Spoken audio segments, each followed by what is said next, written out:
ela kuyo wa reni wela o ya wa ti yare wa do ti ati awi pe anire o wa do ati awi pe anire no mo no yo bo no ya to take single mother we na ajepa koji wa do ge aweta zi yaku street aweta iwu yan o abaje pako aweta iwu yan wa ti yare wa wuni yan de wa ti o pe na wo ware wa ti yare wa share video na wa ge go vera wa ge avera o pe no mu yan wo wa ti yare no do ge ta iku yan kwa wa dan mi o wa ga video na wa ga ije o aweta iku yan o wa awete single mother yi ori kuli yan why mu camera le yan tawi street ori wiyan no go enter my house today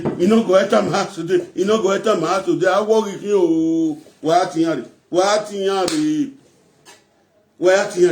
ya ko ere inori church no ro wa we no ojo wa ti tiro yi new generation ro yi o were we na o wa ti yan aweta iku yan here street obo kin aje wa toje nugi of egbe no ma ogogo ero.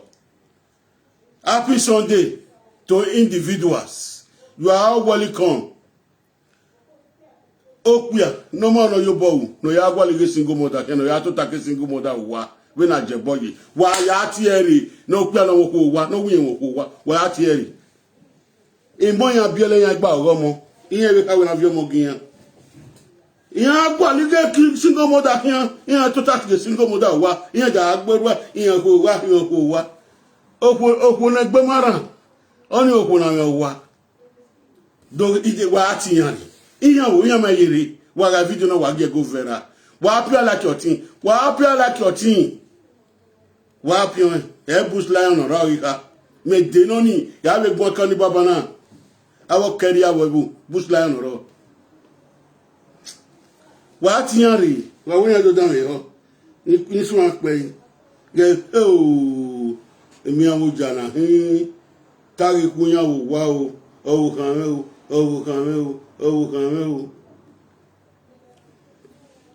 eno ya dawe social ga adi nínú wa iya ale yo tete bedi iya ale yuwe toilet nwe we be wero wana iya ale yuwe toilet abi pe nínú ya to takoko iya ale yuwe toilet e social ga adi wa o pe oba no wa da se yin adase roro adase bisi adase wo wa e social ga adi ya ale yuwe toilet o ya ale yuwe tete bedi e social de o nwe be wero wana o nwe iya ma ni ajo bo wi akego mo no piawe ka bie ni aya ri bai wa ti no the church ri wa ka mi anu direction ri prophet ati e bush lion ro ika e bush lion olati on ti peje fana gbere wa ri yan e group na ifo yan hun mo gbolo na to gin a ko go tona we are here awi pe ran o keri yan popo lele un dan popo lele yan ere awe no ma owe rewo no ma owe no ma owe no ga o no ma owe gbaga ju nu wa fitane waja ke no ma owe re and wo we me o ma ga be ti gba no wa we ti wa preach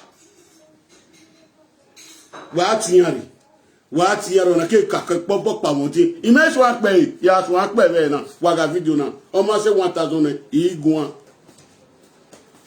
wa ti ajakpa kore no wi mo wa si no mo de no le you toilet with social ade e social ade wo le you toilet o ma le you toilet to the bed o ya akin street because the social ade go wa o wa gbon gbigbe be oji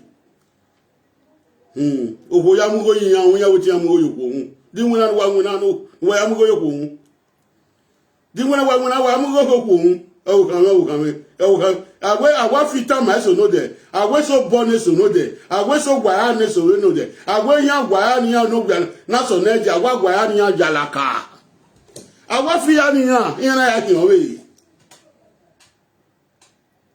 if iye po ni o wa ma ti yan ri aka po we ni yaka po we ni iye po ni wa ti yan wa woni yan ade wa woni yan dawi na gba yi awe no ma no yiku ya ami wa for ewebo awe gbigbe na yiku ya ami wa for ewebo an gbeta wiku ni ti yan do po every 4 years yen ya change abi 5 years yen ya change ya ri nu ya gbe new contract awe ko ni o pe 10 years yen we gbe new contract cause nwina ni awe no nwina ni awe ni ti yan change contract ya ọmọ be ni manaji ma pe ware wu ma ya to takiyan cause èmi no obi ma gbe hun yen èmi no obi ma gbe e ma yari we be dia gbe wo ma mi ne busla yan lele ni han o se busla yan kan ni han ni ka o erita ni ka o no wi we as of ministry ikebe keke ni han e busla yan kan to pie o be do fie for one na live video ni han no ya gba ori mo no ya o ma ya gba ore mo o ege ni awun yan lele gbina wo edu ni alele gbina ebule busa yo be gba ki no na o be gba la kara ki ani mu ene wo ni o ki an se iwe mu ene wo ni o ki an se iwe ne ku emu e naija wo su na rai ka ojo ba je wo naija ojo ba je wo no so ni ragbon na duwa mayin wa e ma bi yan ni kegula de fo a ma bi yan no ma bi yan lo gbe be na agba yan abi abaye gbe ma abe gbe yan re community yen la je live video yen da confuse opia yen da confuse opo èmi ni yan won adase wo wa adase wi si ere cross agade ule yo tete bedi ere cross agade u ya le iwe toilet opo awe uwe kin na niyan dogo pe ni wa be ni awe re o pe ni wa abe yan no ma no yubo no gba le single monta kin o pe no o ero be ma be opo na ka bi ro pe abe na o pe ani unwa oswa opera oswa disgrace ya gbe na there agi go e can speak you no go enter my house yeah wa ge ele Vivian ga ele Vivian ya gbajebo ogboyo go po iwa igbo so ya gbe 3 days wo a police order all we do him police we the hell wa ndo social benefit wa ge okay e o ka me imu yo we na ya mugo ju ohun ni e obiere mugo ju ohun that's I say no na lo we re orin o wa gbo egun wa gbo go pe ni wa we ge ni awe yi that's the way I on Facebook ni ya take away because I was trapping people make money out you don't feel almost too much I don't take I said no my house don't enter this fucking place this not a police for you oh balegbe kan wa when I Facebook ya wa ko kadabo. If you come this house, I'll deal with you.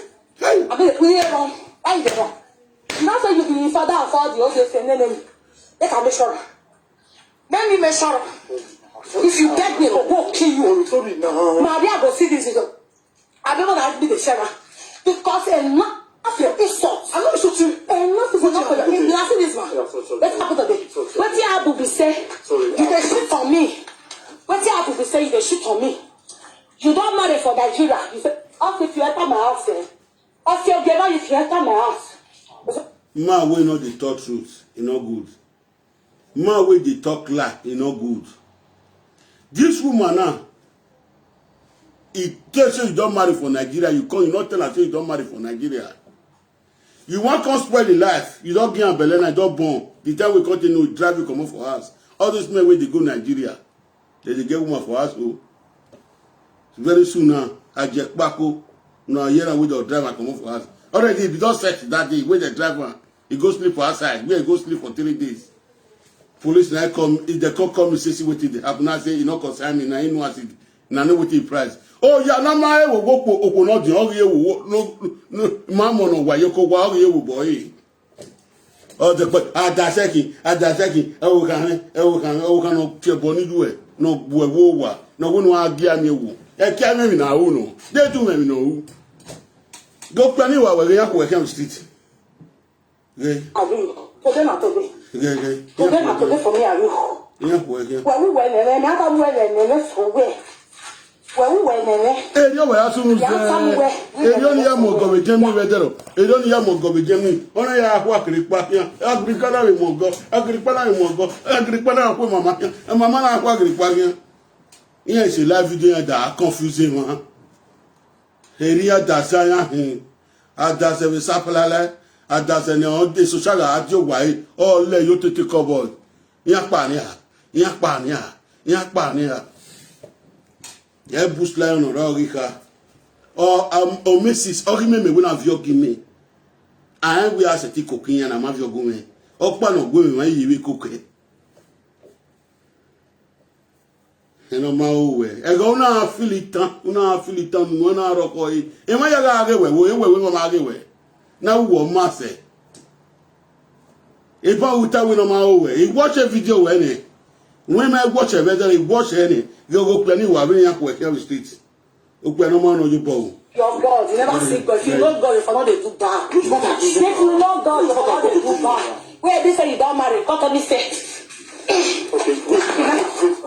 That's kind of business. Give me the phone, the guy. Give me that fucking phone. You know. I wear your water. Oh, let me. Oh, you better this stuff. I'll slap you. You got married. Because they do me why you say you never married. You know, don't care. See my belly. And come get out. As I discuss this with you, I'll saw you on this. I'm going to kill you.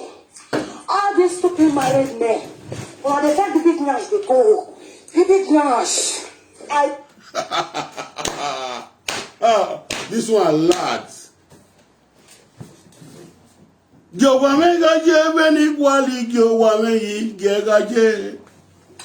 Me I not go fit on before big nyash. Yo gaje beni kwali yo wame gaje. Wọ́n fifi àwa ko ka go dokun no. Pala wa ko ka go dokun. Ami e fi.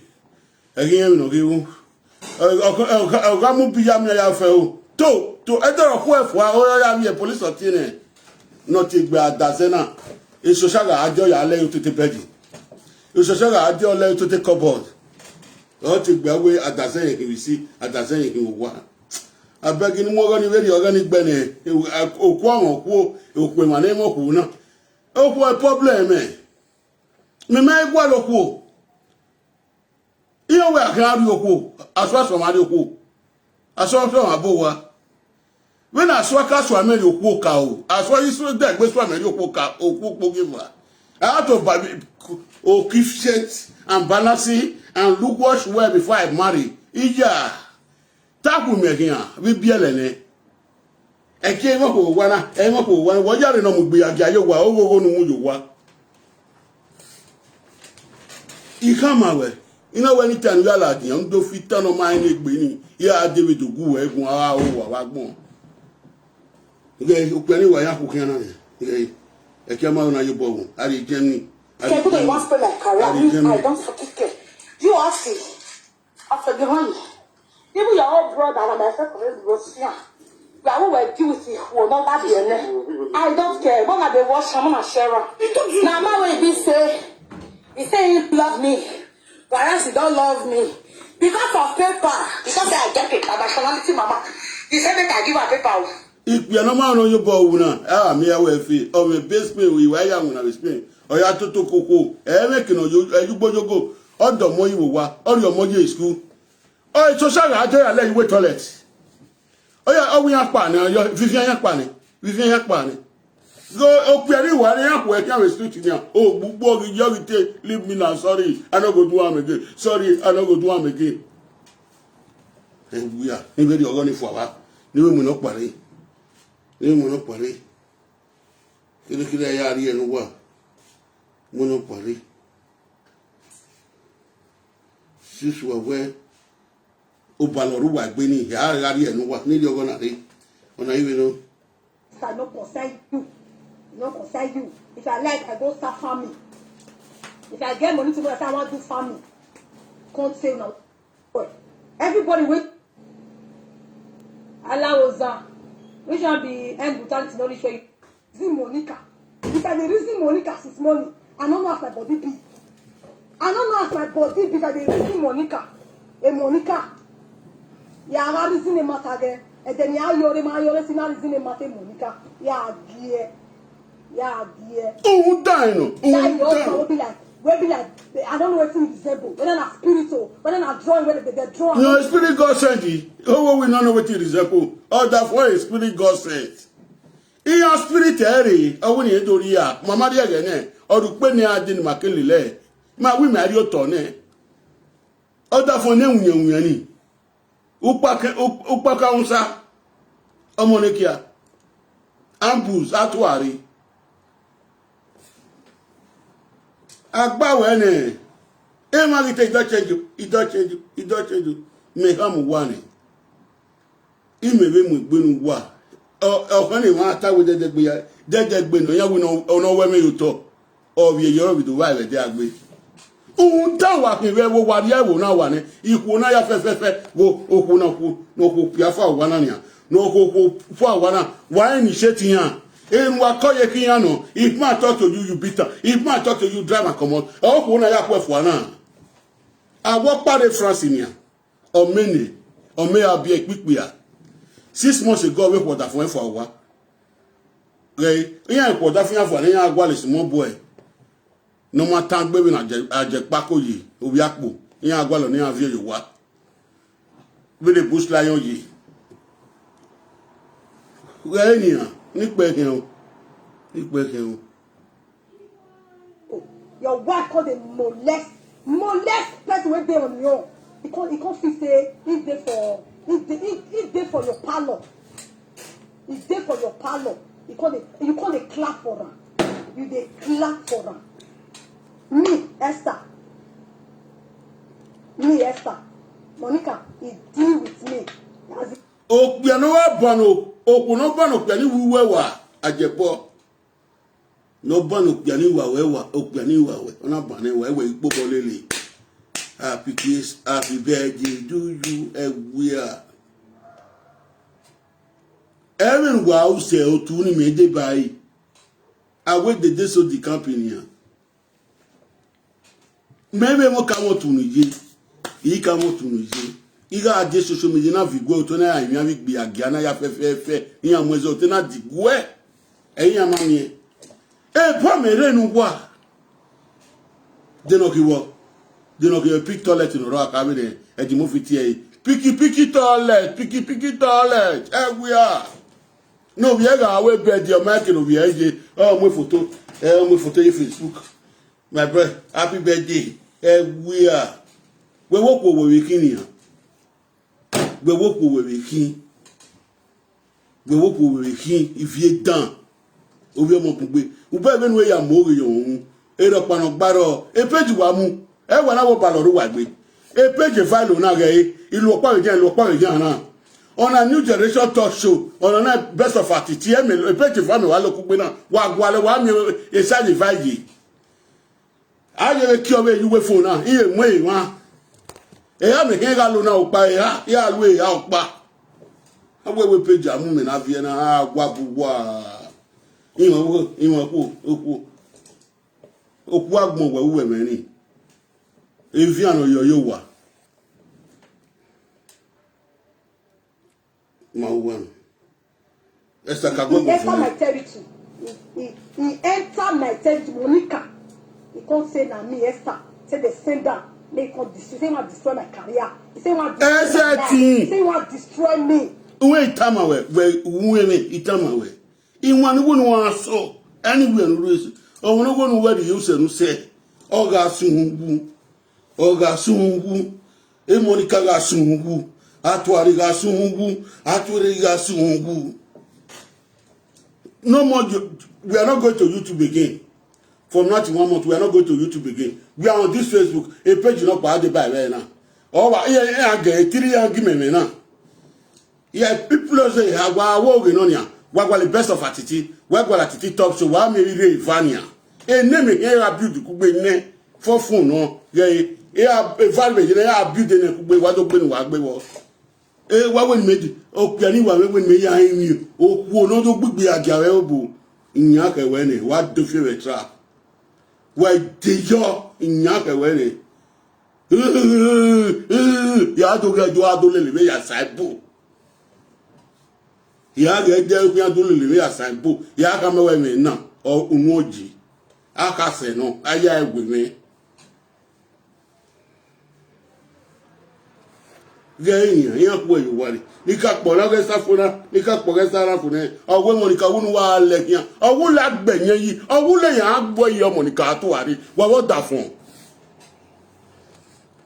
Do my count when it will come away. Or would lay a boy your wound down. Or wound down.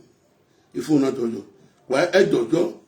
Well, what dojo? Who am Monica never tell you why she even decided to take that step for her life. Why she decided to take that step for her life, she never talk her. Wetin go on that step when she take for her life, when she say she's strong. She say she's strong, say she want to destroy me, my life. Then her husband come sit down for his house. Nana Yasunu, Nana Yasunu, Ajabama Goyo, or why can you go? Ije Rosemary, Ije Nogi, Ije Rosemary. For one now, Joba Jabo, my work back here, my work back here. Igbafu. Iga come away free with Una. Free with Una, whoever may hear, he will say. Or Ido disgrace, Iga time, man. Honest one, go where you lay. Honest one, go where you don't just want to feel it, Tagume. Away video pa we with one you. Even though come on do no me o countrymen or gone mu ye party or gone do ye party you what can ho. Or gone do mo party no ya adu wan ya with that but what can ho. E to won mu with one you. E we form e gwalo ni ma me mu you. E we form e gwalo ni ma me mu you. Equal Facebook now, it's no what posted with one. It's your choice, it's not my choice. In any way, is it a crime almost to Ryoko? The way are you born in here? The great Gopan were born with the ever one way. Did your Bopani, they gift your pan of one in Wenania, that would be a memabia. Memabia, my way. Oh, one in my boy, on up by watery. How can one action?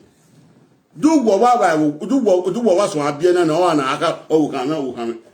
We're quite a go play cat your hand and when I'm away. Ooh.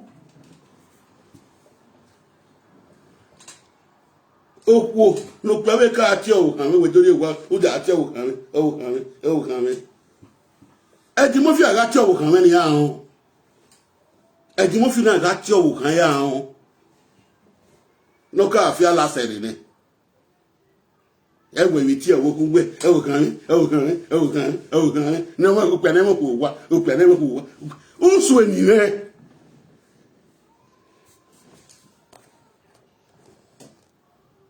ipe sta ki ohun igbo mo ni ki agun Come dey clap for am.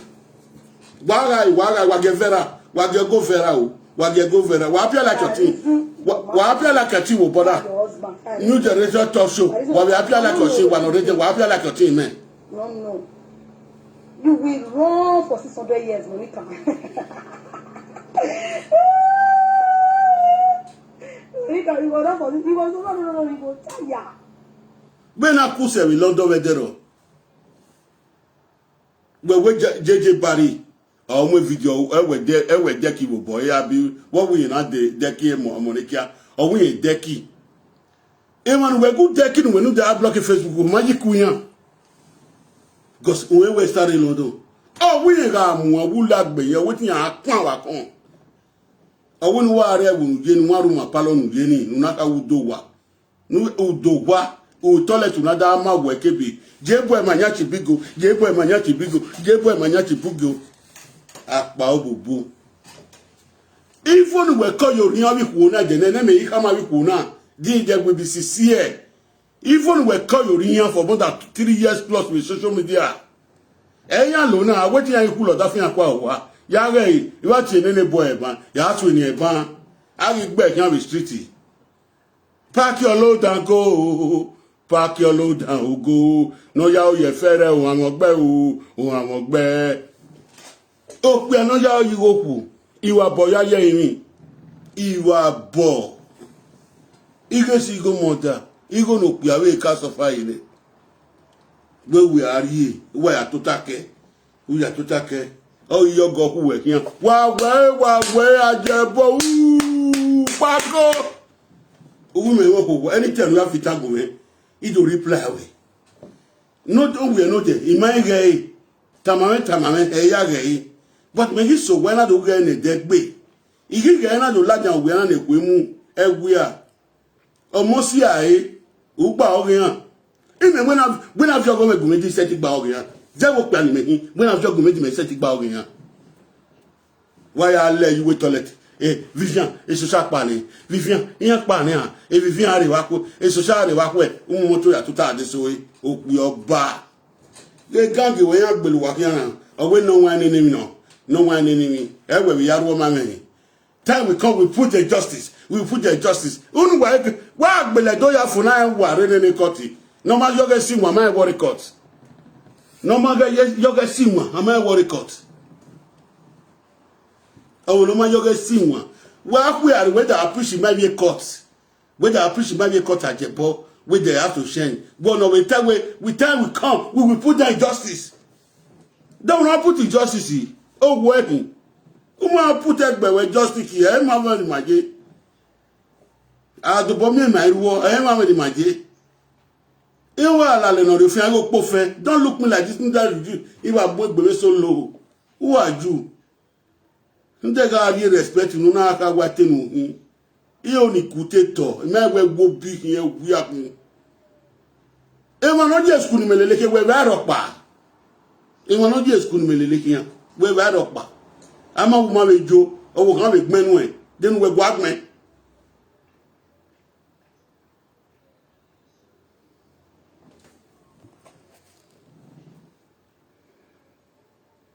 abeg Mona share this video, make go Vera.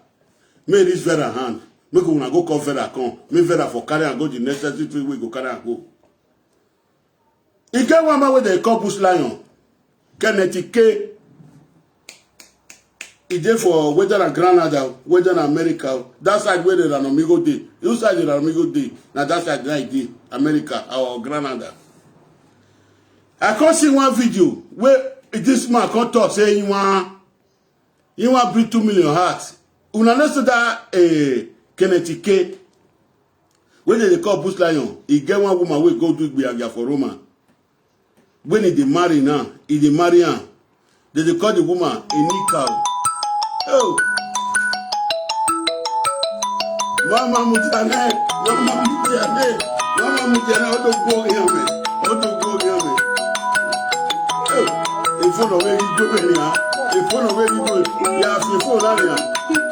Problem, you cough. Mujane, if one is vanilla, enough Fiona, new generation, they have the best here, the best. New fear, oh, you have the best, you have new generation top show here. You want to the best of both, and you equally no book one. Equally no buy one.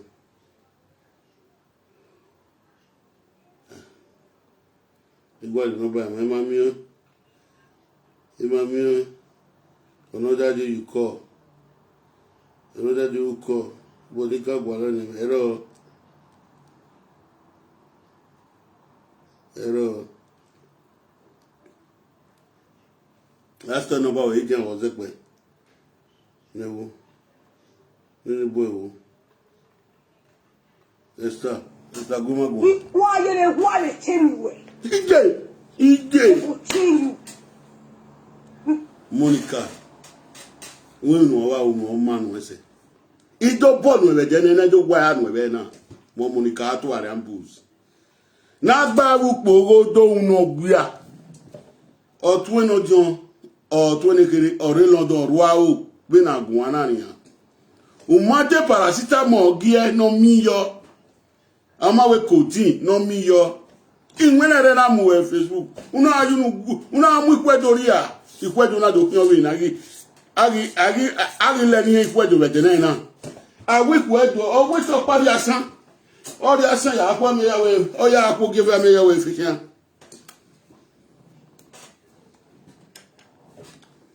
The eye in what? Not just in a walk.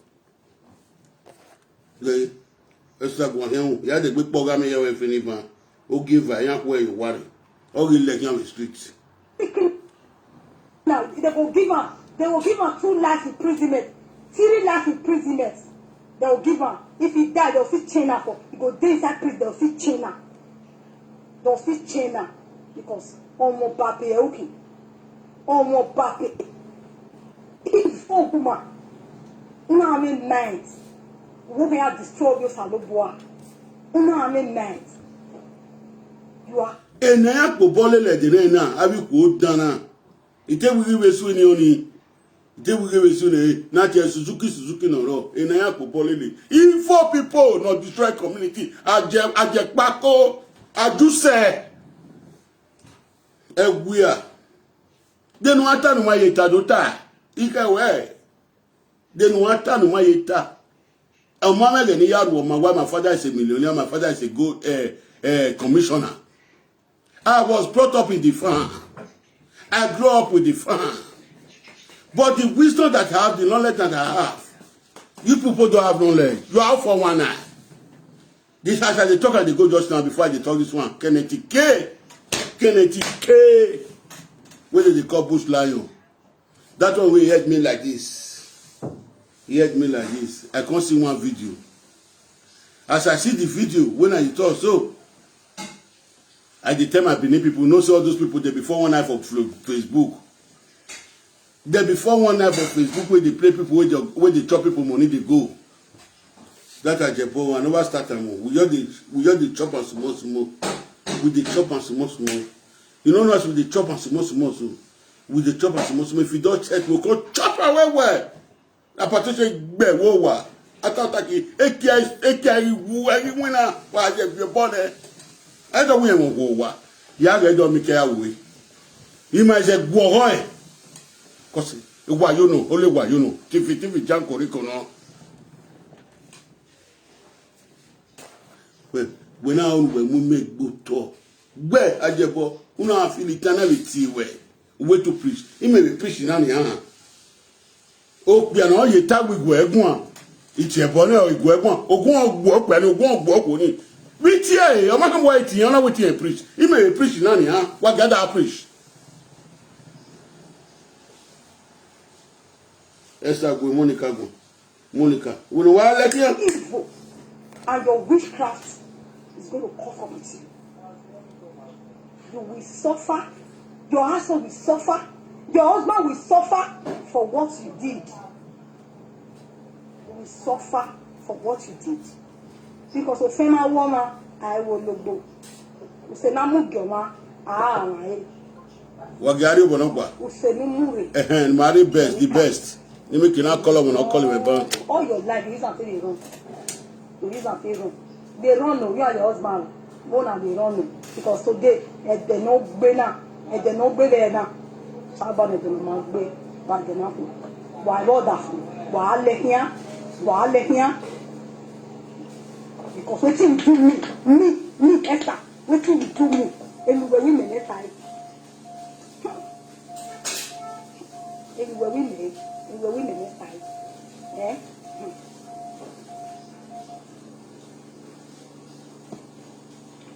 My goodness. That's it. We hear it, I will like video. We win a picture. We wash your hair. You get it to it. Or that one by wash your hair now. If you're that when we are here, pure. I went to tell you, you are very fear. Hey! I'll cut her. Ọwọ́ ìwàyárí ọwọ́ kẹyìn náà ní lámì wà ọwọ́ kọ́ta fún ojú yàn ábíọ́ fún wa. Ọ ní yàn púpọ̀ lé náà o. Give your husband, you know say you say you dey craze.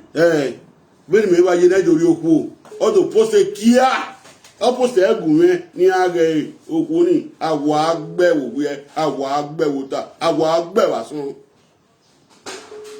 Wọ́n wọ́n kò ní gbé àjà náà ọ̀sẹ̀ ọ̀bí ọmọ nìyàn ọmọ amúgé náà nyá ẹ̀ ọmọ amúgé náà nyá ẹ̀ awíkò náà gẹ̀wò wọ́dọ̀ ọ̀rí ẹ̀ social media náà kúlì kò yá because ọ̀rẹ́ máa ma ọ̀nà dà kúlì kò yá pa ọ̀wọ́dọ̀ ọ̀nà àkúlì yá pa ọ̀wọ́dọ̀ ìyẹn náà kó bọ̀ yẹ ẹ̀ ràdán ọmọ ní kíá náà gba ìwòpò odó ẹ̀ kíá yá gbà lọ kíá náà kankan ìyẹn náà kó bọ̀ yọ ẹ̀ ìyẹn náà wọ yọ ẹ̀ ina ido mi kpi eso na pa obubu na kpi eso iya bi akpobolo le mi ya akpobolo le ni ya make na mo na tazian ni ya make na vi passage agian na ja akpobolo ni ya make na very manaji imalele ya ho very malele ya ho na 140 mana ya gbo be yin ewe mata no ro mata mi ya but when ogbina ne e wa agugwe gbe 12 people 10 people you need to who kire who like who want tell matter who want say the truth a truth you know can set you free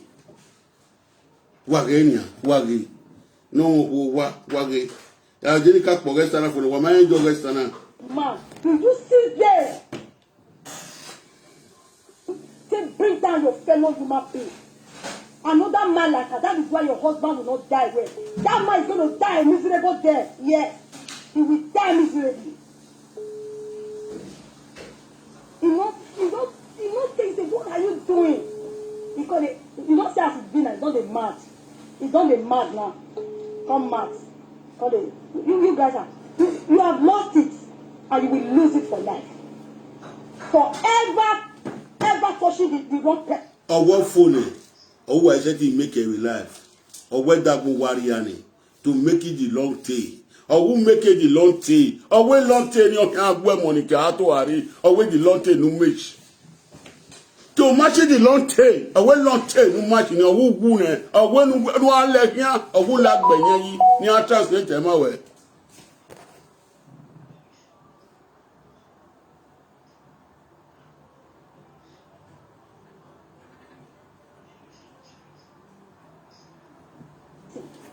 You will lose it all your life.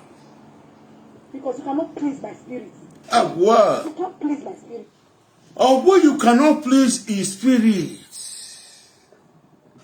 Or where you cannot please his spirit. I won't want to see. Iku wagwa kada ni yade abi ko dani no ma ni gbe ni ya bi yama koko wa mi ko pon la jan mi tali we dero ni ona do owi okan kere lady ni ki se ti je owi okan kere e lady no o me faga agbo ewo ona do kam wa we ni marriage yi e okay ni ko yi amugwa ide emi so ya alaja mi la video de na am present wa ope ni ke no wa present wa present na agbobe yin wi egbe ti mi da le wa kan mo wa fi le win down beni meje na ni ivi mi awon are we na ko e good record of me ima gwa put e o igwa put e iyan je school ne iyan ke ba continue my legacy o wa ni ado wa so e wa da ba no pe u da kale kwa wa abati gyo mi no je ya abati ita fi madu aweji gbagbe o ma abati ga agyo abato ba se if you just want to war, man, I tell my popo gari. Oba fi ni wa were. Wo ga ka kale kwa if you done. O wu le so mo aye. O wonu ya vi omo. Abato ba to to ni ma. Ya watch a video nu ka bo to ta dam yo. Wa o e go bona wa mi wo gugun a. O wonu ya gba oro mo. Owo mo owu se na sele lo mo bun gbo wu we ma su sele lo mo u ya gbe picture u ya amuje e Facebook owu nu ge pe amu e kale kwa kalwe kwa ogun dan awe na gba me mi wa mo page gun a gwa bu wa be page ni wa ifaga lokan bada okun lo ga call me ban ya block okun ni na sis o ma move e na block e na yan da distract me ni e da distract ite be build the page no pa kan na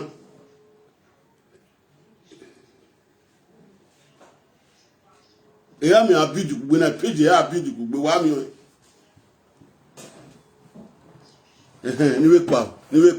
ni we ya gi ajebo ma wa yan ku ajebo yan street yan ku e kan Agua. no ka pe Just tell me what I did to you. You can't please my spirit. Oh, my one will before you. Uda fear no when you am will go with you for you. My one will you are. Oh, all your party. Abo, go when me was sena. Oh, all your party. That video to arobe ma o da ko meta ma ni lawa. Oh, ita ma ni lawa we lawa that means more than you wa. And e be lo me pa. Di do be ani ma get support. So your husband has stood by you to destroy Edo people. All this why? Edo people now, Ajebo Akpeko, Pako what Pako. I didn't see for me like that. No one you are calling me because you vibration gave here. You vibration.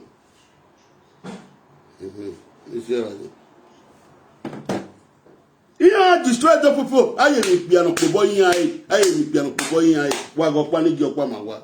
Nigopama, do why you don't know? Why you don't know? Ikpiano Walocode. Ianio Coden anyhow, Ianio Codene. I'm a bog Biam go yao. I will motor the Senena. My Mian or Senebo. Am I a Miania? Unudoko de, or say Yagwe, O Code man of Biai, O Code man of Biai, Aguia. Tell me, you're not Irio Code. Nobody can prove me wrong. I can talk to anybody. Oh, wow, when we judge him on the web, I only go to web one. No, Elbona, Niguala, Mamujane, Ndokote, Ziga only a boa.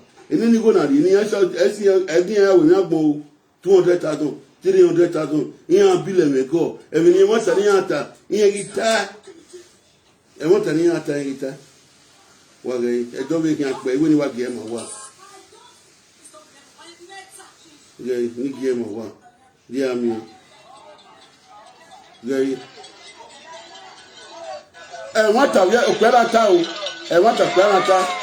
Ina amebo ina ti e bo makasi yan we yan kama yan we moteji o se ma gbon kan kre gaadi yan we moteji se na ni ha o na ya se ne bo na ya we birthday na ya se ne bo na we birthday omo majo me ma wo no ya so le biwa dinu moyo wadamiona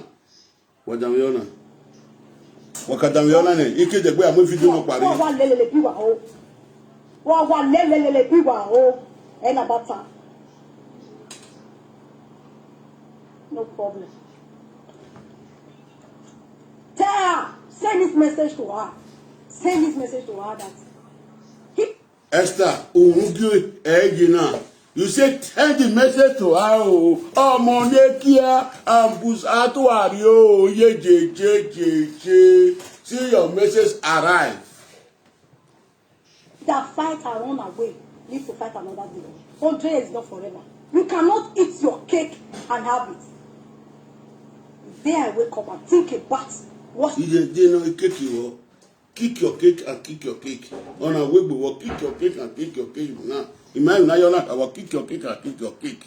No, and all not team not to come and kick and kick it. A kick and kick a kick it. 1 minute, who were now? Give to me. You can't please my spirit. Now, good night. Oh, Monica, I need a good pen with do my canon. Need a good pen. Need a good pen.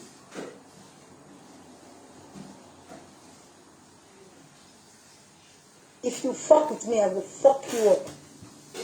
If they pay, people won't know me, they will fit talk and say, Akboko, now you boy is here. Monica, to area booze. Oh, we are me. Oh, we didn't hear Akboko view. Oh, we didn't hear Akboko away. Oh, we didn't have to get that off for our own down. Oh, yeah, any other boy, Bobolele.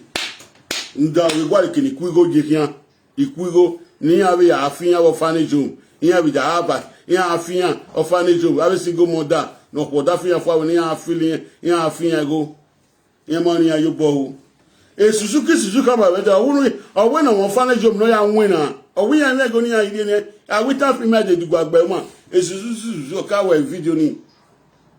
Or Kawa video 1 month ago. Or when I Fanny June, no young winner, you are about here. I will not sell a general woman and I will write winner. No wa iya ere ya wo magu wa gun no wa o ko je rie pato da o kan we nu we la lu wo kun we ni o kan rie pato wo ikan me wo it's not a crime we must do ko ibielene di na oni ye di di ma oni giri It's not a crime. Oh, what me, Baba, my sister, I'm not interested. I go buy. Yeah, we can be interested. I go buy. Aso no kaso ameri okuni. E gije gbe so ameri oko. Ibielene. Owi me no do me ko no mo yeri. O me deso no women o women ari okwo re pana so abia o me deso ni yi nwina. Iri owi e yari yi school be yari e school oni me yike. Eri me yari owi e ro we yi school wete anaba we ma gbe. Ge no ri owi e yi school ge ni awe. No ri owi e yi school dini ge ni ma we ni awe. Do my me. January. No, you very useful. You, Ologona me. Oh, no. You can't give me belly. I tell us, it's you not born. Us is like you. He never born. If I talk to my sister, you will be quarrel. If I talk to my producer, you will be. Hey, if I talk to people outside, go on a producer. A producer. You go dagger you. Austin, I go dagger you. I don't say I'm happy to come on and share. Come on and share. I never see you, I want me to see you for it to because you wear me color. Ami ma shosa, the last. Ubere ogi wewe pelo ba ro yobo no ma ro yobo lo ti tagbo single mother omo nu ma nya wa ya arigo ro beto igwewe ami ma shosa eriyan kan disgrace wa ajebonoro every wo kon ka ko ni iwa re bedero e police odoko iwa re 3 days ogbewe oke ari wa 3 days ogbo oyo ke ari wa no da ti ewu kan me Ukene mo wa me come work with problem we are for your gravity that's because the English one I know now you laugh for their pastors there okay you know nothing but illiterate you are not illiterate we need to do you know nothing by nothing. We know nothing by nothing. We need to remove. We are one of our Japan of bear. What you are? I don't go to school, guys. I know where my platform pass. You see far for that place. You see far. We imagine school. We ain't gonna be in our work. We expire. We akuna. Here I'm 5 years. I say I will drop here in movie. Maybe I'll say 4 years in there. There live video. A live video is the marriage at Jebo. Jebo where you learn it. Because if you win here, or walking in your man win here. There live video na going to get where. How you hear it? I thought it below be out. Your papa kun your Morier school. Oh, can I ask winner? If you are ask winner, you never got done more you will. We na winning winner. If you are winner, I Japan winner. If you are winner, you are here drop a when you are a pass it and we come in our body. Near your chaleco winner. Or is a bottle I drop all the wadu. And then the social media one year. Oh, we are led with toilet. Vivian Yakpania. Go give a when ya. They up with us. I know my car.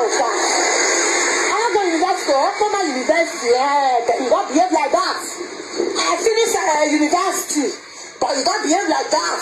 Don't suddenly fucking you. The university man, you don't behave like that. Come.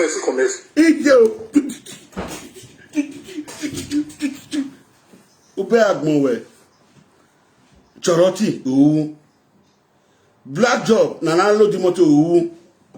Wa kege single moda numa bie. Wa gwa ligo monuai. While you another man sweat to walk out in Waku Amitala, or where I'm a clot you would, I'm my chance, I'm my chance. I will. Fucking care that. I don't care. I don't want to share out. Sorry.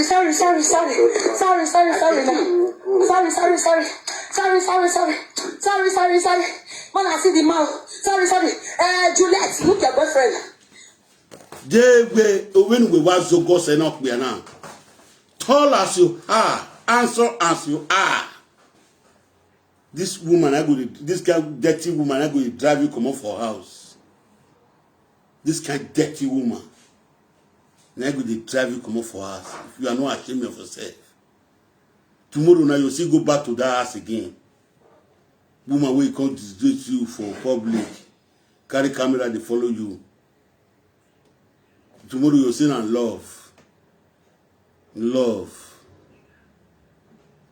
Hey, ya gwale mi a o. Nwa gwale be single mother no ani, yan ari ebe nu wa, yan ari ebe nu wa. Ayu wa pe pa ma ko wo wa. Yan ipo da fiyan fo ni yan ari what ye camp. Yan we Italy ni, yan we iku no buku lo da fiyan ko a, yan vic be camp. Yan we anywhere expire ni, yan yo bok be kiyan e. Yan se ki adede gbe yan yo bok gbe le ni. Yan we agwalo we ni yan recruit. Ganya oge ka ko da megbe je mi no ku wa wo here we state na nia we wo pe awe WY, look your boyfriend. If they run, they follow my nyan show because say my nyan speak orobokibo but now see you know even fair you reach any father you reach Papa Jesus you reach you be fa gunu ko na you reach my baby father no be like one no dey go bogun the one we come church to about that day you not reach my baby father the one you wait for you not reach my baby father. When you make you come out to leave your baby father, you not reach your baby father. When you come because you don't regret her now. The time when your baby father they talk to you, you say gang. When you don't go where you they go. Ima you got pasatiti Ima attitude too good wetanania. You not reach your baby father. You are not ashamed to say that word out of your mouth. Say not reach your baby father. You know the shape. That's why we come out that day. And I say they see they make maths. You are not to my baby father. You are not to my baby father. Where do you drive you for your baby father house? Where do you drive you there? You for stay for there. You get the camera one at the jam. When I just say you not reach my baby father. Come tell me say I not reach your baby father. When you see the word will come out from my mouth, whether you not go hang yourself. I ask you. How do I say rich so? Because you wear mid color. See people wear one cut for your leg. The time when they put time for inside your body, you know say as he reach so. You know say as so he reach. He not reach your baby father that time. He reach your baby father that time. He pass your baby father that time. Your baby father not be better person that time. The time when you run come up for husband now. This one and number 2 now. He don't give you belly. Or number 3 now. He go this for my way waiting my part tell me. Since they know he marry one man.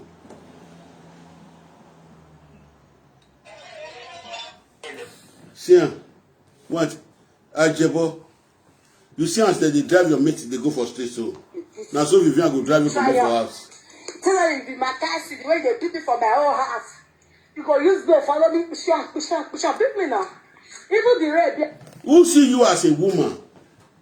Me see you as a woman. Your appearance, I know will friend you. Because I don't know, say you don't get character, they don't train you, you are not well trained, you are prostitute. It be a me, as I be so, you come and look for video call. I don't know if you say I want friend you. I'll go there, they take you the joke. The joke, that from many like that when I that from OJ, they settle with her. See what you go by now, see me see Akara. The disgrace when they give you so, your pikin waiting for Nigeria where you born, you go come see her. Because as you come Europe, you don't follow woman. You don't see me now since 8 years. Not be woman want go meet for Germany, I not see you. Not be woman want go meet for London when I not see you. Not be woman want go meet for Italy when I not see you. Borrow me terroni ya divide. Borrow me terroni ya la moto mele lo mandue. Give me terror one teta moto. Give me terror one mele lo mandue. Even no bombe be e and wait till I get nothing to survive. If you my girlfriend, you want help me, if you help me, let me do to talk you way. eje agbe same se Rita ide ia vient à school ia vient à school do vient à school ia vient à school do total wa de ajebo de vino pare wa o de vino won erore o do de vino re o de se for do supermarket ni ake so awon vino so wa won vino fo le vino mi kina pick we gbe no ya mu yo ofebo bojare no mo we fun o ga mo we fun o kan wa ikan Iyan na mo ko wa. We are not talking to them. Not that we are not mocking them. Oh, what mo we wa ni. Igbe agia. Awe we wa. Ge eri o we. Okaku we there 3 months, 3 days we agbe we. Okaku we you worry. We ma. No tell mama heavy. We me ma. Oh, what we yo, what ma we have here ni ha. Only we ti oku. Oku we na agbe 3 days we. Although I instantly in a set to go with the bill, I bet it. On a more go when I'm go. Una ya kwa you. On a kuwe you worry. No, but no man when you say no. Oh, Jan, we might will do who will not do. And we're here now. Wa jebo wa got telling Benya. They're making us back. If it's not you and where I know. If it's not you and where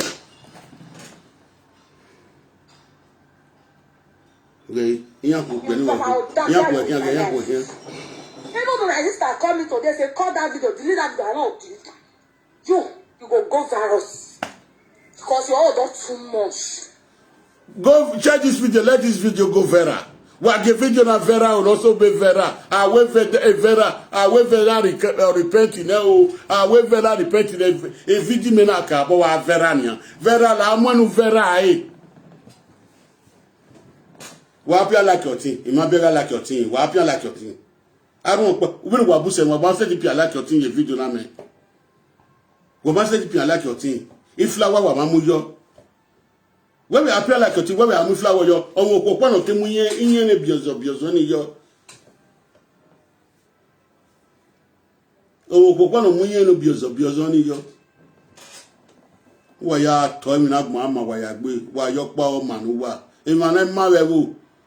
No da afian ya gbe, na ri ya borin ya we. Emma gugun ima oni oh see ma ikiso ko ni no mu flower ri yan va no iwe kise no pa ewe ne ma we wo ma da ka mi ani afi weri awi pe adana yan mu ewo boria na mo ne kia ya wa ma no mo ne kia ga ati e wege ni good evening o good evening o good evening o good evening o good evening o mo ne kia gba ni ha always true. Oh, dog, one way when we come, Monica Bay. What I can't know what the poor women will be a goddamn one. No matter where, I go not so way. I go my beggar, we wait here, I jab way to preach. He may be preaching, Annie, huh? You are going to go. Dokuniari geniali wa pictolet no kale kwa o kale when o appear red now wa appear like your thing wa appear like your thing wa appear wa je defeat wa your pano wa nike wa appear like your thing wa kwa yin wa share their life wa destiny in life wa destiny in life Vivian fake account ogeno wa destiny in life wa appear like wa mu flower yo na ku emu no we matata mi yen oku no gbodo yo wari no gbe 3 days of the fine lawa oja ati my wife ogun yen we fun yen dey we fun we mu yun we fun not tango ne we ma be we fun we mu yun to tango Jenny Gwale we fun ri no we no send egun no we fun no send egun ni ka ma we to tango.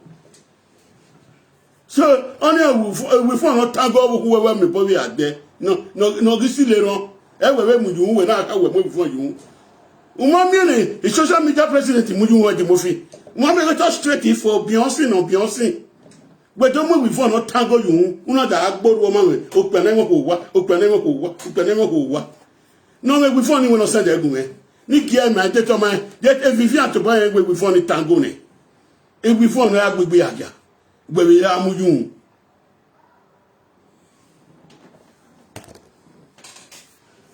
Jerry, you get for the answer the woman.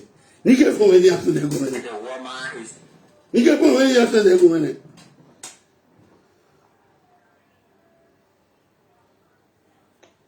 Hola Semi, ¿qué tal todo? ¿Estás en el Supercore hoy?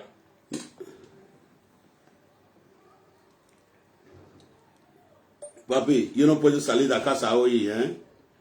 Yo no puedo salir de casa hoy. Mi estómago está duele. Por favor, tú no puedo. Semana que viene, últimos días. Sábado que viene, últimos días para pagar dinero. Papá, y sábado que viene, yo estoy, Paco, ¿vale? Gracias. Saluda mamá, saluda hijas. Hasta luego, papi. No me pisoni. Yo no sé de comer. No me pisoni, yo no sé de comer.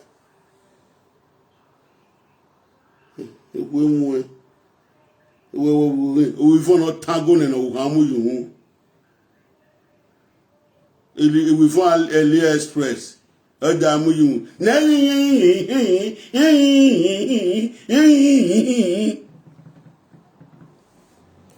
Ọ̀gán we for uhan yu. Ọ̀gán rí pàtẹ́ o. Wọ́n ìkànnì wọ́.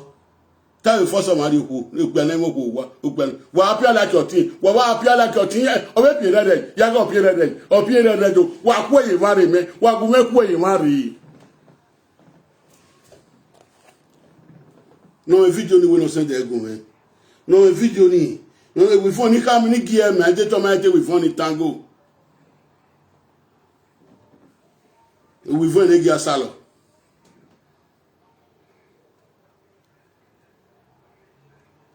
Ma bueno edo we agbe me mi aye gbe nu we gbe mi aye gbe nu we gbe ya kan we because workers won ya we video saladian ina we tie we to preach ina we preach na ni ha do go se we ya ho ehia shit okay. Your own is too much as your Genari. Your own is too much. Who don't know the boss should know him now. This is the boss. The boss of Facebook is the one. The boss. Yeah. The girl is sharing the hand. Maybe look at where. I'm not seeing where. He's the boss. Why am I couple? If you touch my phone, I go head your liver. Yes, you touch my phone, I go head your liver. You know you're beat me again for this my hand. I go put you for your Facebook. Bẹ́ẹ̀ ọmọ tí èmi bẹ́ẹ̀ náà ọ gbé rẹ́kọ̀dì gùn mẹ́fà nìyà díìrì mu nà bẹ́ẹ̀ náà nìyà díìrì jẹ́tì yìí mu nà bẹ́ẹ̀ náà at least $200 yìí mẹ́. Una agwaleki ajo weri onudum una lerun jo dede gbona lerun udazi no boku tete me jo ne gbogo no pe atu ame no ko atu ame enu ya tota ke single mother no akawe so samo na kwipe o ya ga kanti go la ni ya ga kanti ti go la ni ya ga kanti e so sa wi are wa ko dogo wa e so sa wi are wa ko dogo wa pa yo gware wa le yo tete bedi wa le yo tete anga wa le yo tete gun di only ami and baba na idla egwe no teme iti oteme pe do yimoto mu me under 50 minutes ma river I ka ma we na o ori me e ajuwa e no se na majo because no dote we dey majo we no dey bi so wa no dey e bo pa ni really ma gina na di go kere me o se ma pa ware we na ona di bi go kere me I go kere ni o si me lo for 2 weeks ikiwe ake ami igwe ami o ma da umu before no tango ya ohun wa da anyin gbegun wa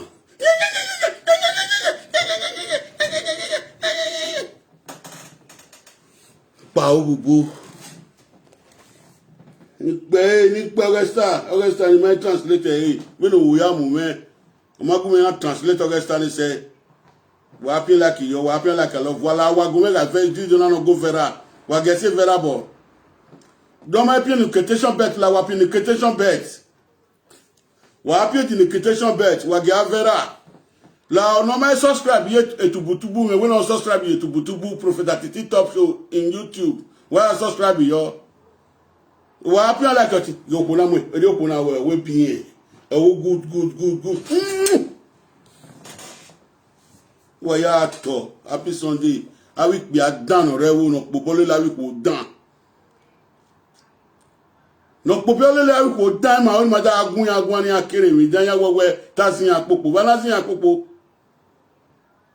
ima poru no suba jebo o iga wa we video for us and ladin ya wa we video what's me here o ona do fe bo wana e bo no fe wana o we jeje asiti betray yen ne bo ni ana gbe wo ogbe wo ta ina we know me wa we video san ladin ya wa we video san ladin ina we tie owo wo balo laye gbe no balo ana gbo e iya ma kama e page fa ga lokugbe ba ye page fa e ga lokugbe baba no we fon e baba na ya bere ne iya bere ne baba na ma pin like yona e ma pin like yona ma pin like your tin yona ge wa pin like your tin yona odiyan wo na I like your tin share the video, let the video go viral, press the notification button on odiyan wo ori na so tubu wa gare tubu aje tubu we na oni ogbin afi e eyan oni amuri obo tubu aye tubu we na e page mani we na page we na ja watch do page local grow ne owo dumu we na je ovi adigi we na ja watch owo ji no e page local grow no obupa we magije na Prophet Atiti talk show new generation the best of new generation the Prophet Atiti talk show Luwala where appear the invitation bet anytime you are online if one wiring where it online and why we say what you following why you like your team over raw new generation talk show the best of new generation Luwala you are following the page o mi are we na o ye me ki o me no seva e ne ke ga fiore yan gbona iyona re so fani aba mi dan yan ba mi dan ni yan o agun wo ta sin apopo ge ni o pe oba apopo yan street na emi no gba na yan ero mo wa ge because my house is for you. They can't give me and my children. Don't go my house. You have it for me. You have it for me. You want to be for Facebook when they see say the woman be sad. You want to be for side room, never reach you. Now you go offend me. Now you see the first there. Now you go offend me. Go and sit down. I don't face you. Go sit down. Because you don't come my house. Go. When Vivian come, madam, if you sit down there, what you any silver corny? Because a man on your body don't want boy, even Megilania. Who would come and only receive corny to Taiwa? When we find you, no, I bear as moving we find you. Okay, I'm more like you're not tango nor muri, not tango, we find a gas salad. If we find a gas salad, don't mula, dear. Honor the Junwaro koi. No ma wiya now. We are. We had the waga video no go vera. Waga no go vera. E vera ro wa. I vera the church vera. Wa te vera wa we no do vera me. Wa appear like your team. E better like your team wa bun I like your team wa appear. Where we appeared in the quotation bet on your being Vienna. Only the man share the video, let it go Vera. Share the video, let it go Vera. Even in your party, when we have time, let it go Vera. I see one lady. You're being Vienna. I want to take part. In our page, but in our page, Naja was not to do page more. Over my baby do now. Share the video, let it go Vera. Wa show no Vera. Wa happy in the kitchen best. Wala wa happy in the kitchen best. Best of new generation. New generation talk show. Walele wala. Uwa ya to emi na gba ma wa ya gbe. Wa jo pa wo manuwa. Wa ye fa wo manuwa. Wa ga wi pe no ma yo bo o. Ge wa go pa iyan ku e kian gbogbo we street iyan ku e eriyan we ku ajebo iwa re if you call that place I will come and face you. If you call that place I will come and face you because you are all that too much. Who are go agbe ya samu wewe me ile kwe ama no nye ye so she say for my ye say kwe ama iwo ma no ma no so you dey crazy you dey crazy you father Babe ota no no owe de to me he dey crazy hey ekema una yo bo una hina ugwalige single owe na the house where they give me and my children. Now the house where they give me and my children will not be your house. E je agbo mi pala talawo police uwu we ro wa we tu we atuta wo wa no weji. Na ya kwa ajebo for the police ya mo ipede ago. Ipede ya gbe say police station wo wa ni akwo ari. Gba ye mi oye pepe with live video. Other please e no ni e ko you worry. Nous de la vidéo à moi bien mais you know na that's qui vous quoi that's no le to te bedi bi social adi e social adi me fe le ye bedi opa o ware o ya won fi no we parking o be tie vivien ya pa ni social pa ni o wu yen ma pa o egbe to ni ali ke we mi o we o wu yen ma pa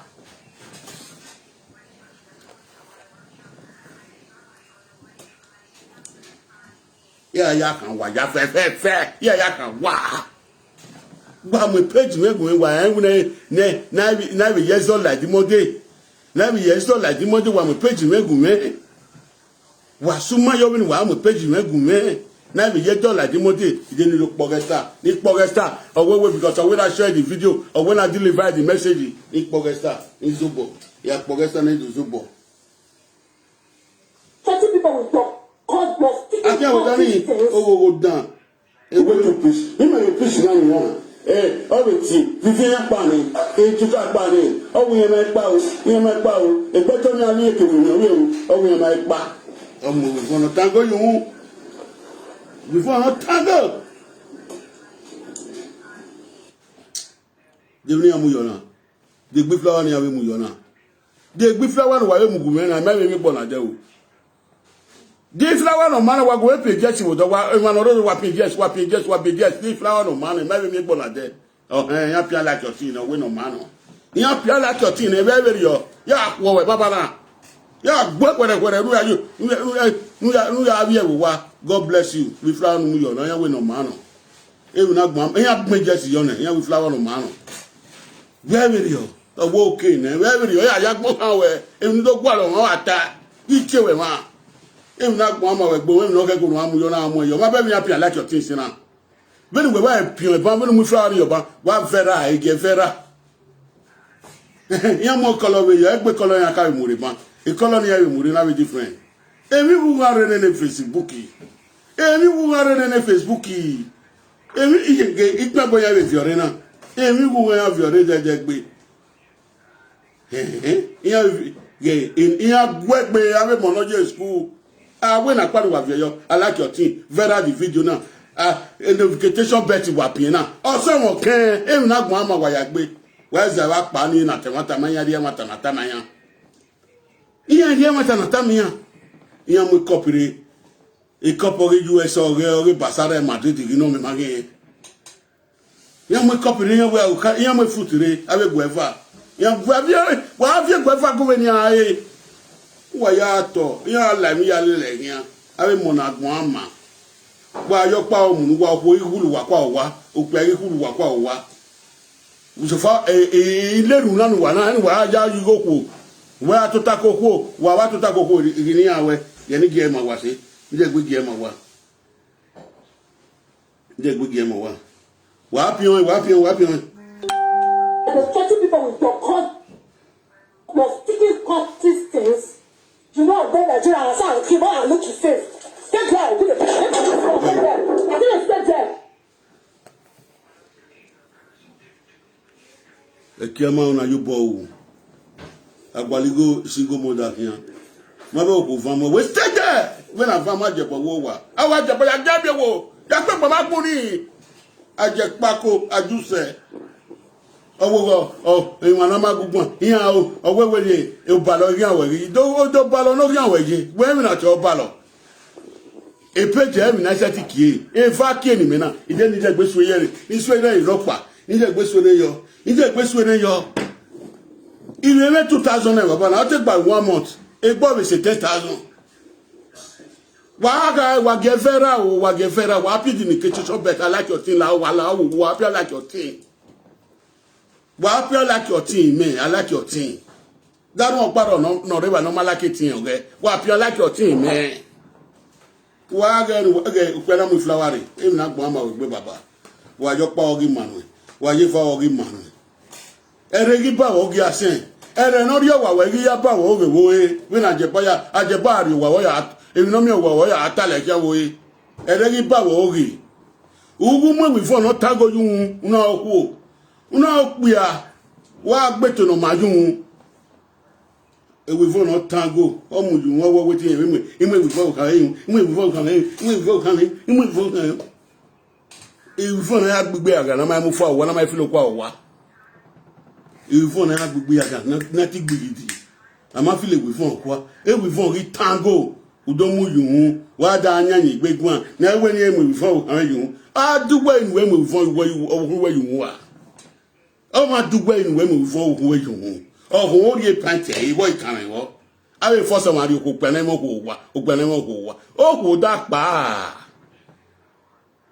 awe force o pe ari owo o kiti me ka ri owo abi me ka bie yan na kiri yari o pe gbenu weri eni we ni Vivian aje no gbiju e Vivian of you worry, me are you bonny. Amari opo mama se on mass and of you. We might be on a banya. Go now. Og Beckham Street. Og Beckham, you know, go at this house. You know, go at this house. Shut up. Devil, you might want to look her. Now, devil man, wait, don't marry. For Nigeria, God probably make a call for her. Because I be baby mama Sherry, I be, or go here and go. Anywhere you will go, I'll follow. Bere opianete mata wu opianete mata wu ka bie wo wani ona go se no menwa e mi na gbo ama we gbe o wiye bie ni o ta ya si won dede gbe ge eniyan opianete mata wu no gbaligo ku bere mi no we ni a igbo kan street wa we no mo no yo gbo wo be we wa we aje pa ko. You do this one. Well, now, you want any. Well, now, yeah, for street. I was the way I'm on Facebook. Here, I'm dead away. That's all what traveling. People make money out. You don't know if you don't too much. I don't think. I said, no, I'm not the house. Don't enter this fucking place. This is not our company for you. Oh, validation. One I just said, we are going to Eri abeti eri akwani iware police do ko iware no we yen wa wo de yen mo we see yen mewe no social ga jogwa e o ya le you to the bed if you fian social pa ni if you social pa ni o ya to tie parking o we vinu wo do o ya mo we phone no e we phone e ja salo na e ja ri salo pigbe aja o na lo we phone ni o da mujun da ka we e ya we na we phone yo kan o mo phone yo kan you wo ikan e wo onu ye gbo ekin ku na igbo ekin mari kan wo ikan wo ujo gbo ya kin le bian wo ikan wo egbo ya kin le bian abemu wo ya kin la bian uwe tu gbo agun wa o pele mo ko wa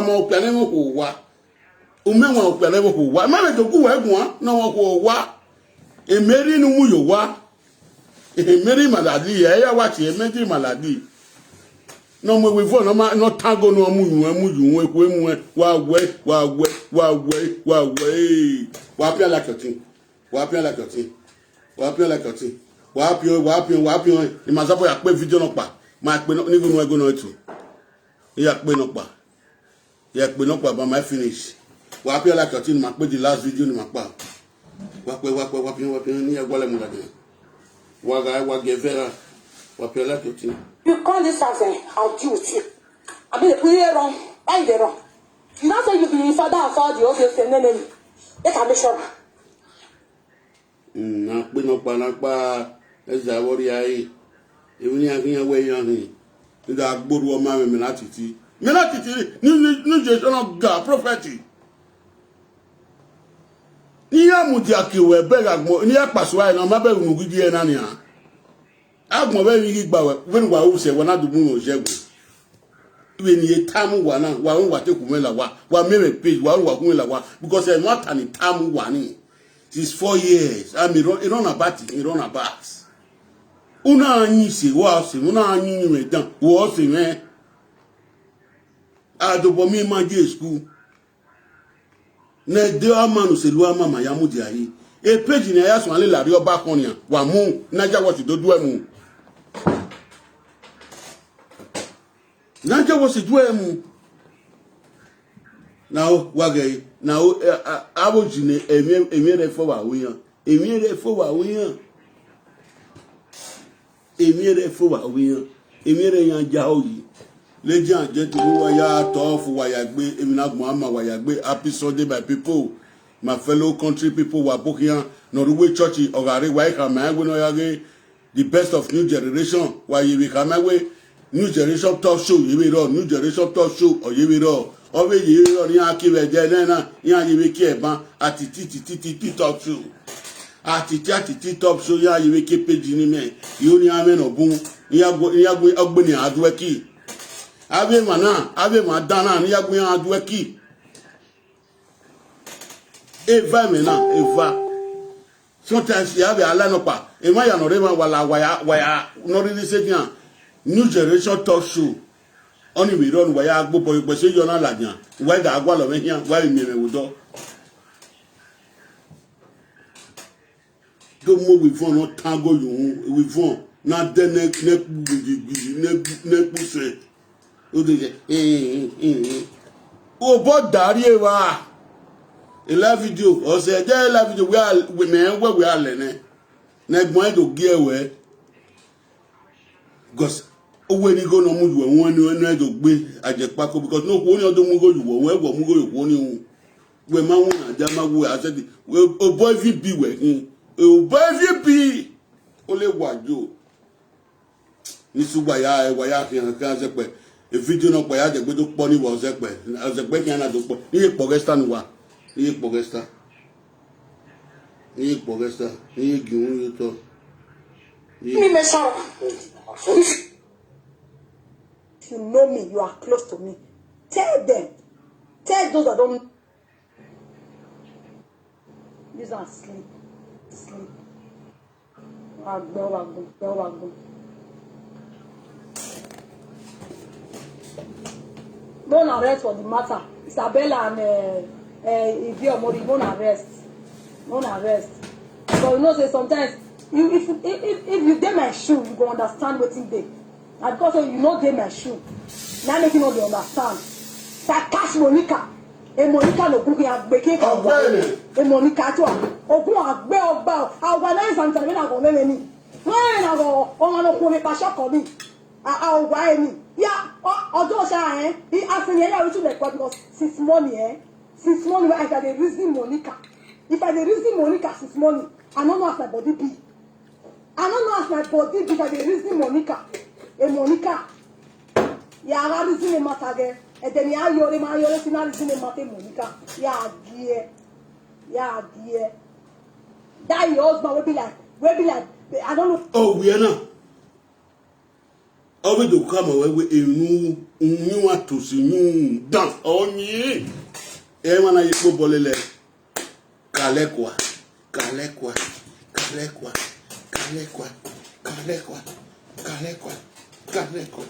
We no gin eguya. No yage wo wodo. Emila ki we best on the same feathers. Sister like sister. Sister like sister, friend like sisters. Que no be damese. No again no re France ni. No be to produce gbe or be to give gbe magbon acha 101 or acha 1 condemn. 2 months. E government ya mi wo mo we mo that way with him. Omo no we really give be we ni ti hin ya mi we. Wa be am be de na hin am e government na se mi wo mo with 2 months. Umari egbo ele yu wa una wa do na egbo. Una do na egbo ma da. Una do na egbo ma so. What's here? O arigo social benefit. Mo para yi. am ya for way. Walk bagai, Eromoy, I'm for when or Mopani Amula, very soon of France on 3 or mayor. Me wa gwa no bo pere mi aha mo pere no aha me police ni police mi e police wa mi o mo ni ye ya mi o mo ni we se police so ya mi ya ko sa we ku na ko dan ya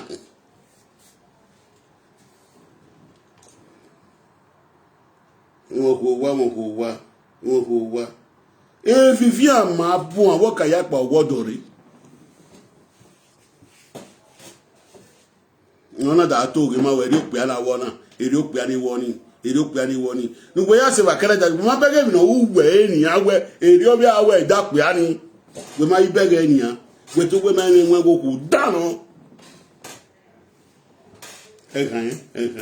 ladies and gentlemen, no more video today again. Akwe I was a baby ni alaje was a pen wa we yana lode wa gumega wa go vera wa ga no vera o wa happy the notification bell wala wa subscribe to Prophet Atiti Talk Show be tubutubu ni o YouTube mi o ko no pi flower yo pa de pi flower ni o po pa pi flower yo pa pa o pi flower ko ni wa mosi ona o won be no pi ban ona wa pi on popa ni make na bere nínú ku won ko pa no pi ban won ko pa no ona o ko we ro pi like your team ban o ko we ro no pi like your team ban ona o we ro ona won ko we no pi ban nínú ko ni na de gbe se ti wa pi on ya wa no do ma won do ya no do ma won do no la o no do ma re me ya gere we won ko wa nínú ko imami o ma mi o imabere o ko pota ba pi baba na o sign off ya o go ni sign off we lie na on ba te sign off yi nínú ko pi like your thing ni ge press like your thing ni ago bona di top di flower muri ni aga yi di flower muri woni aga yi di yan muri ni aga yi ni gwale no kiwo do bona olariwo oh you are see my ibege ni o o wa ya to fu wa ya gbe wa yo pa o man wa yi fa mu wa o wi man wa iye no ge ibege le nya o mu ye nya sweet mommy you no go find pass Atiti fine baby oh you no go find pass Atiti o wa ya to fu wa ya gbe wa yo gogo na ya ro wa fana o fu wa gbe gogo ya ro ugogo wa ya la uzano di ugogo rifu obuwa ibna ya gbo ya fefe first wa bono ma ugogo rifu obuwa na gbe ni dawu iya makwe awe bush egede no ku de gbo mo yo gian si ime number we ya lele we ye do afofolo you go Bini ira lele we jo wa sister mo segbe sister no for four sister no pipi wa mo segbe ale wa jo